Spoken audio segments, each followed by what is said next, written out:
Let's call it what it is. The Patriots were on a charmed run to the Super Bowl, and I think there's fan bases around the AFC that are kicking themselves today. Most notably, Denver, Buffalo, Jacksonville, all teams that I think could have made a run to the Super Bowl. Maybe have given Seattle a contest. Yeah, we saw what the Patriots did last night. Seattle wins the game 29-13. Bleck Abdalla, Westwood One Sports, and the Westwood One Sports app. But let's call it what it is. We talked about New England's soft schedule the entire season. We did. This show, you and I, we were together in a different place talking about New England's soft schedule. Yeah. Then we started up at the start of January here on Westwood One Sports talking about New England's soft schedule and talking about the fact that they're beating up on last place teams. And are they really for real? They made the run. They got to the Super Bowl thanks to Bo Nix breaking his ankle. Thanks to other situations like C.J. Stroud forgetting how to play quarterback. There's a lot of breaks, and I said the entire run that the Patriots are on a charmed run to the Super Bowl. It's a bit fake. It's not real. They're not that good. They have a bright future, and this isn't a shade at the Patriots moving forward. I like Vrabel. I like Drake May. They have a bright future. But I think there's a lot of fan bases today in the AFC who are sitting there looking at the way the game played out. Most notably in Buffalo, with Josh Allen, without any of the big dog quarterbacks in the conference for this playoff run. When it's like, man, this was your chance, Josh Allen, to win a Super Bowl. This was the chance. Jacksonville, they're a team that could have been better. They could have gotten to this point. Yeah. Right? They lost to Buffalo, but sure. they could have done this. Well, I think and Denver, obviously, if Bo Nix doesn't break his ankle, yes. You say, hey, the Denver Broncos could have won a Super Bowl. They probably have the biggest gripe. I will say this. Before I go into this, the Patriots have the fourth best odds to win the Super Bowl next year. They're tied with the Eagles and the Ravens right now at 13-1. They're behind the Bills and the Rams and the Seahawks. Okay? The Rams and the Seahawks are tied at plus 950 to repeat. The Seahawks, obviously, to repeat. When you look at the Patriots, and this comes down to beginning with a conversation about Drake May and Matthew Stafford. The reason I was all in on Matthew Stafford to win the MVP from the jump, regardless of quarterback rating numbers, whatever nerd numbers you want to point to, why every nerd voted for Drake May, and I say that lovingly. I am also a football nerd. I love the nerdiest of football numbers in DVOA. I love them. What about the one guy who voted for Justin Herbert? Sam Monson? Yeah. The best part of that is that he was the day after that, he was standing at the front of Radio Row, like at the front, like waiting for people to come up and talk to him. I love that he came out and said it too. Props to him. Yeah. For like right after the vote came out, sure. He said it. He was like, I am the Justin Herbert voter. Unlike all of us trying to figure out last week who did and did not vote for Belichick into the Hall of Fame. Tony Dungy still not saying who he voted for. Did you see Rodney Harrison just staring him down yesterday at Alcatraz? Come on. They were outside at Alcatraz. He wanted to leave him there. Yeah, I know. Feed him to the Sharks. So if you look at this, Stafford played the toughest passing defenses in the NFL.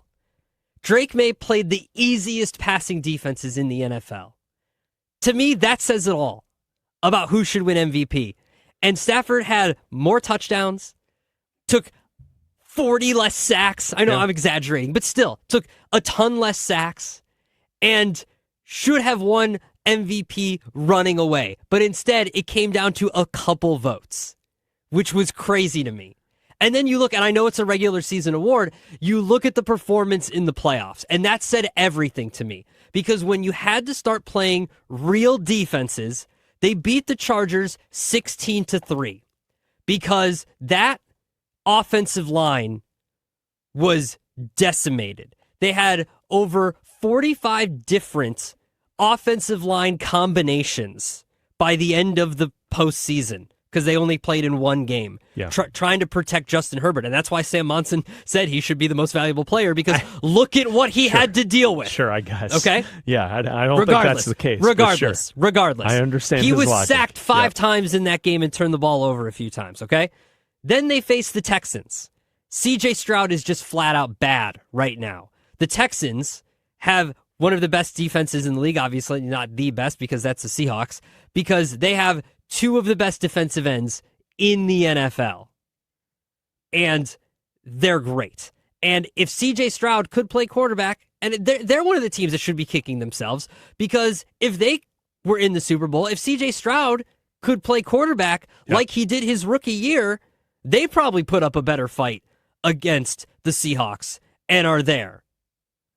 Then they win that game 28-16 because Drake May plays decent enough and doesn't turn the ball over, and his offensive line falls on a few fumbles because he continues to turn the ball over. Yeah, I mean, like let's look at the Drake May conversation of this. Which player is he? Is he the player that was in the MVP conversation throughout the regular season?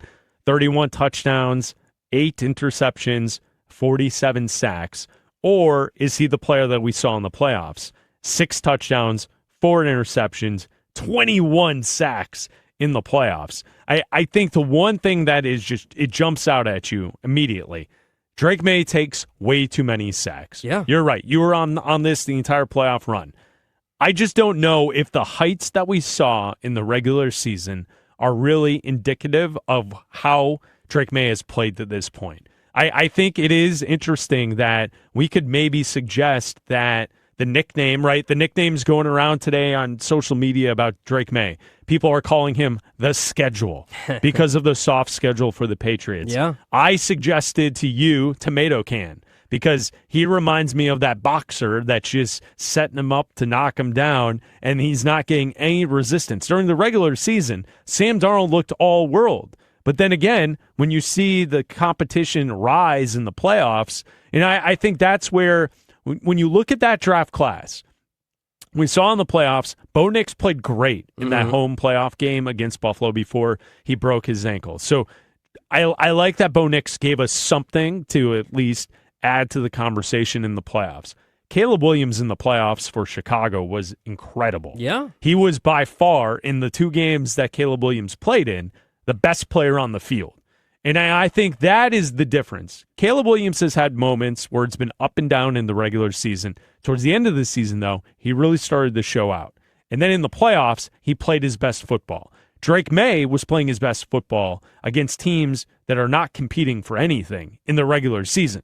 So how do you judge that draft class? I know 2 years ago, people were telling me that Jaden Daniels would be an MVP candidate.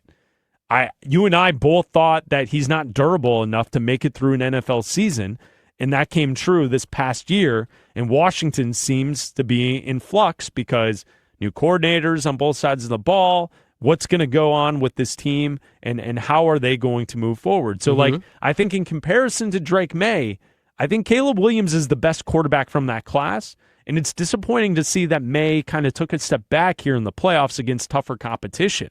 Where when Caleb faced tougher competition in the playoffs and at the regular season, he started to play some of his best football against those teams with best defense situations that we saw. And so who is the real Drake May at this point? I think he's a developing young quarterback who did play great throughout the regular season, but when things got tougher, he is not someone that yet can just strive above the tough situation and win a game by himself as a young quarterback. Well, yeah, and the only reason they scored in that AFC Championship game is because Jarrett Stidham threw a backwards pass, and they recovered that, and then he ran it in. Like, it's nothing that was special. If Bo Nix is in that game, he doesn't make that mistake. Jarrett Stidham was lighting up that defense early on in that game. Well, if Bo Nix plays in that game, Denver's in the Super Bowl. Exactly. I think that's the takeaway. You and I were on Radio Row last week, and we talked to so many former players and people analyzing football, and every single person said to us, they're picking Seattle. The players knew. The ex-coaches knew. Seattle is by far the better team. There was one person that said Patriots, Chad Brown. He was the only former player that told us Patriots. He played for both teams. Yeah. He took the Patriots. But outside of that, every single person, and for the majority, said it was going to be Seattle big. Yeah. You know, like sometimes when I hear that type of thing leading into a game, I think that we're missing something. Uh-oh. Yeah, right? Like you never want to be Johnny Public with everyone else. Yeah. But I think what we all saw was Seattle they're that good. Yeah. And they were worthy of everyone in San Francisco leading up to the game being like, yeah, I'm taking the Seahawks. Well, as far as Drake May goes and saying that the Patriots didn't belong, like obviously they won those games. Like this isn't the playoff committee and Notre Dame should have gotten in, right? Drake May, I don't want to say he needs everything to be perfect, but the Patriots need to address a few things. They got to do something with Will Campbell. You have to. That he cannot play left tackle. Yeah. Whether you make him a swing tackle and you draft someone to replace him, or you sign someone to replace him, or you move him to guard, he cannot be your left tackle. Sorry. He's not going to improve enough in an offseason to protect him, because if you think you're going to be a Super Bowl team, you can't rely on him. The second thing is, something has to be done about all of these sacks that he's taking. Over 45 in the regular season and 21 in the postseason. You just can't do that. And you mentioned Caleb Williams.